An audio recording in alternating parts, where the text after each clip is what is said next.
صلاح الدین ایوبی پر ایک نئی قیامت ٹوٹ پڑی۔ ایڈیسا کے محاصرے کو 1 مہینہ ہو چکا تھا۔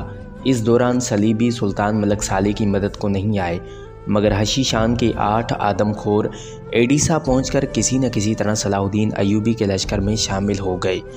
والی مصر روزانہ ان سپاہیوں کو ہدایات دینے جاتا تھا جو منجنے کے چلانے کے ماہر تھے۔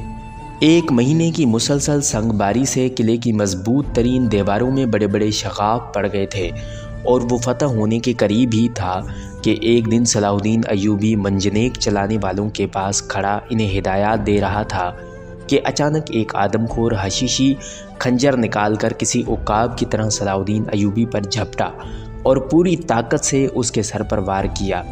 صلاح الدین ایوبی اس وقت کھود پہنے ہوئے تھا، اس لیے اس کا سر تو محفوظ رہا مگر رخسار پر گہرا زخم آ گیا۔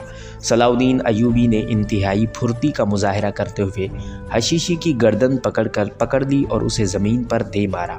ابھی یہ کشمکش جاری تھی کہ صلاح الدین کے ایک جانثار سیف الدین باز کوچ نے آگے بڑھ کر حشیشی کا کام تمام کر دیا۔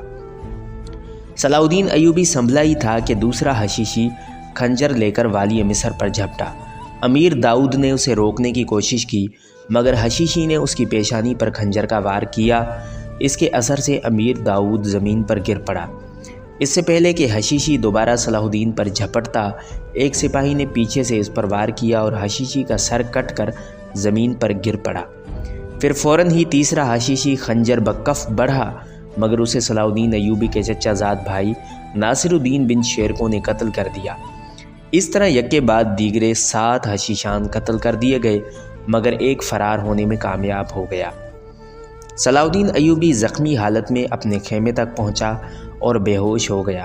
بظاہر والی مصر کے رخسار کا زخم اتنا خطرناک نہیں تھا جس کے اثر سے صلاح الدین بے ہوش ہو جاتا، مگر جب کئی گھنٹے بعد بھی اسے ہوش نہیں آیا تو تمام سالاروں کو تشویش لاحق ہو گئی۔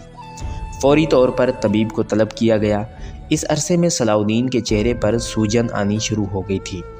یہی حال امیر داؤد کا تھا جس کی پیشانی پر حشیشی کے خنجر کا زخم آیا تھا۔ طبیب خاص نے غور و فکر کر کے بعد میں اپنی رائے کا اظہار کیا۔ بڑھتی ہوئی سوجن سے اندازہ ہوتا ہے کہ خنجر زہر آلود تھا۔ طبیب کی تشخیص سن کر تمام سالار گھبرا گئے۔ کیا تمہارے پاس اس زہر کا کوئی تریاق نہیں ہے؟ صلاح الدین کے چھوٹے بھائی ملک عادل نے بدحواسی کے لہجے میں کہا۔